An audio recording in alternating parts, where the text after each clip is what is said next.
Et troisième film qui était présenté, celui-là hors compétition, c'est The King, un film australien qui, lui, arrive directement sur Netflix sans avoir de vision en salle, de projection en salle chez nous.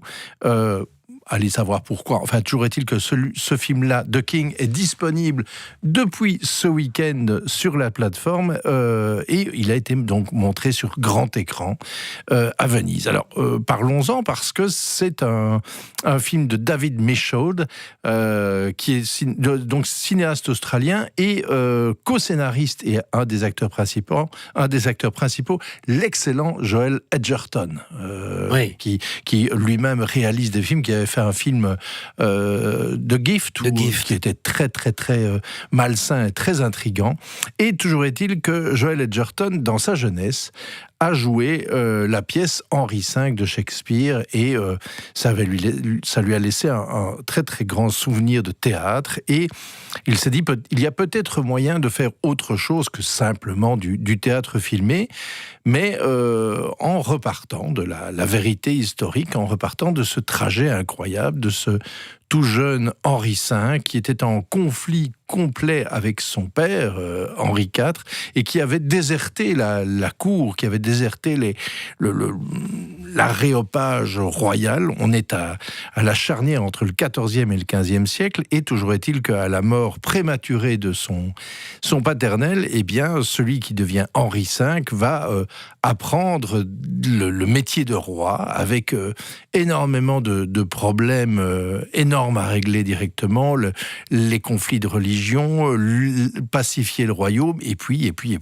les relations avec la France, puisque un des grands moments de son règne, ce sera la bataille d'Azincourt, qui est une bataille qui oppose les troupes anglaises qui sont en sous-nombre par rapport aux Français qui pensent ne pouvoir en faire qu'une bouchée.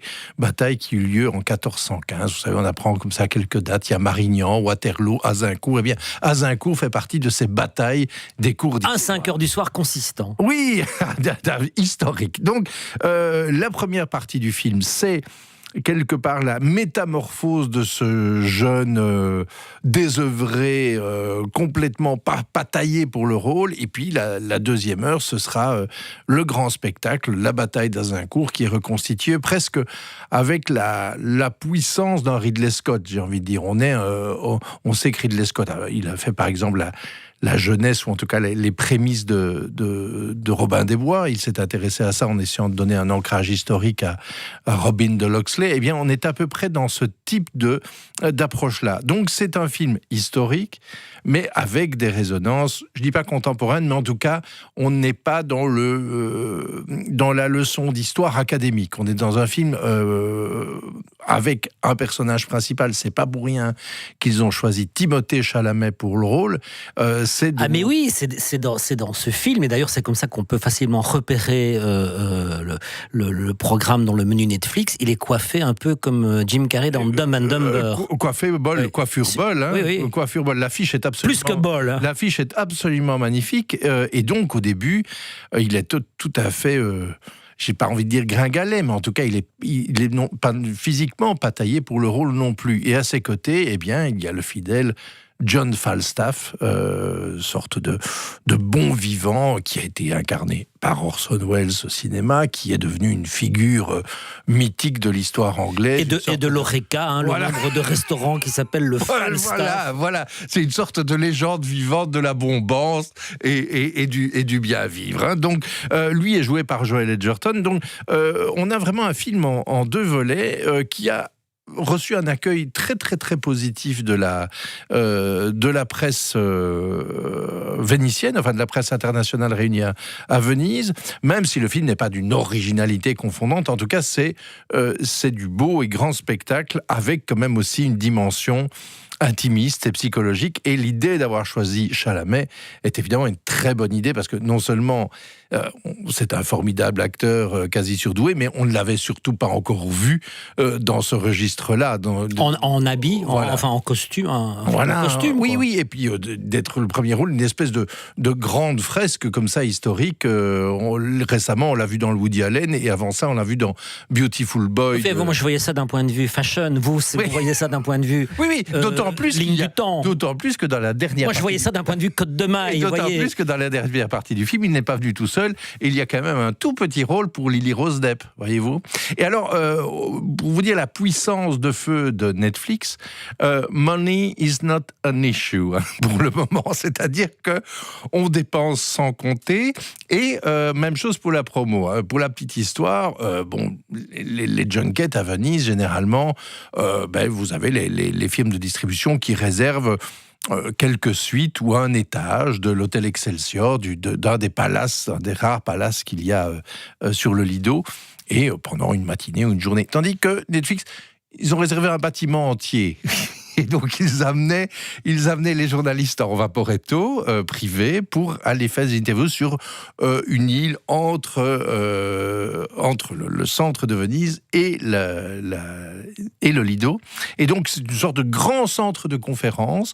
Au rez-de-chaussée, accueil pour les journalistes. Et à l'étage, je pense 5 ou 6 suites réservées pour les interviews de toute l'équipe. Un peu comme si c'était Star Wars, si vous voulez. Or, donc, j'ai comme ça rencontré la charmante Lily Rose Depp qui a une scène dans le film. Si ça se trouve, on n'a même pas d'extrait de film pour l'illustrer, mais il ne faut pas le détail. Tout le monde y allait. Oui, mais elle a fait la différence sur le tapis rouge. Bien sûr. Mais je veux dire, c'est le genre de choses où on a en interview une sorte de family pack où tout le monde s'y colle. Donc, j'ai fait des interviews au kilomètre avec chaque fois champ contre champ. C'est-à-dire une caméra aussi sur le journaliste qui pose des questions. Donc, ça veut dire 2 caméras par suite d'interview. Donc, voilà. Money is not an issue. Tout ça, je peux vous dire pour la petite histoire que je remplaçais mon excellent confrère de la VRT, donc j'étais une sorte de roue de secours, si vous voulez. Parce que jusqu'à présent, il faut bien dire que les junkets Netflix, c'est un gros problème. Qu'est-ce qu'on en fait ? Est-ce qu'on parle des films Netflix à la télévision ? Enfin, la question se pose dans beaucoup de médias européens. Voilà. Donc, je vous ai quand même gardé pour la bonne bouche des petites bribes sonores de notre chère coqueluche hollywoodienne Timothée Chalamet, et une réponse qu'on va écouter d'abord en anglais et puis on la commentera ensemble, de Joel Edgerton sur Pourquoi Netflix. On écoute ça. Timothée, Joel, very pleased to meet you in Venice. First, the question for the king. It's an historical character. It's a medieval background. Many challenges. Then were you a little bit stressed to play a role like this? I don't know if stressed would be the word. Definitely excited. Definitely felt like I was looking out on the field of challenges ahead of me. As you said, there's a medieval period. There's a certain dialect change that was required, a physical change, and I never worked on a movie of this size. You know, right before we were talking about another movie, Beautiful Boy, a Belgian director, and that's a much smaller movie and just size-wise. So this was a different beast to take on. But I was really excited. I was excited to work with Joel and work with David. And it was just really cool too. We got an Australian cinematographer, and Joel and David and Ben Mendelsohn all had a working relationship. And I felt like kind of honored to be able to step into that Australian art factory or something. Seriously, you know. The movie is quite spectacular. Very often spectacle is for the big screen. You take the choice of Netflix. Why this choice? Well, you know, they were the ones who wanted to make the movie.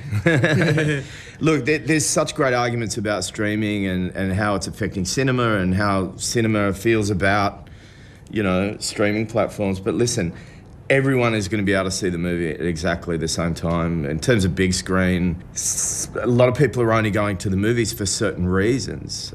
Cinema is changing. But I feel like, you know, younger people are consuming stories on their phones. I mean, once you're in that headspace, though, a story should be able to carry you away no matter what. And, you know, look, some of those TVs, they're pretty big. Pragmatisme anglo-saxon de Joel Edgerton. D'abord, très important, c'est Netflix qui voulait bien faire le film. On parlera la semaine prochaine de The Irishman, le film de Scorsese. Qui est aussi, il y a que Netflix pour y aller, pour produire ce genre de film aujourd'hui. Les gros studios hollywoodiens n'y vont plus.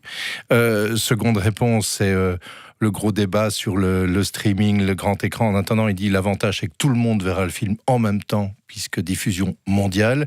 Et puis l'autre élément qui revenait déjà, que Meryl Streep avançait déjà à propos du film de Laundromat. Les jeunes générations regardent énormément de films sur leur téléphone portable.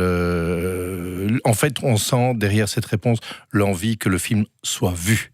Oui, et que donc et il dit aussi, il y a certaines personnes qui ont même des très grandes télévisions chez eux. Voilà, donc, de big screen, voilà. tout est relatif. Voilà. On a l'habitude de regarder sur un téléphone, tout à coup, un écran large à la maison devient de big screen. Voilà, donc pragmatisme et surtout, le réalisateur David Michôd m'a dit la même chose.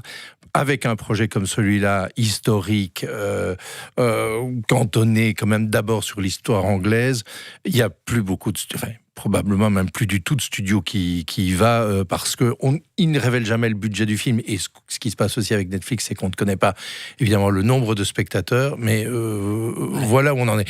Quant à Chalamet, réponse charmante. Il savait que vous étiez belge, qu'il a souligné qu'il avait tourné avec un Belgian director. Oui, pour briser la glace, je lui ai dit qu'on connaissait assez bien Félix Van Groeningen, le réalisateur de Beautiful Boy. Il aurait volontiers fait l'interview en français, mais évidemment, puisqu'il parle à la fois le français et l'anglais, mais par courtoisie, puisqu'il pour Joel Edgerton, il parle anglais. Voilà, exactement. Donc, ceci explique cela. Et donc, défi du dialecte, défi du film en costume, et défi, comme il le dit aussi, d'un premier film de cette importance, enfin oui, qu'il porte vraiment sur ses épaules, mais en même temps, la curiosité de travailler avec une équipe entièrement australienne, lui qui n'a encore pas tourné énormément de films. Et c'est vrai que le cinéma australien en tant que tel est quand même toujours à mi-chemin entre la culture anglaise et la culture américaine. C'est toujours assez intéressant à observer. Voilà, donc The King est visible dès maintenant, et c'est l'occasion de voir un Timothée Chalamet tout à fait inhabituel, et qui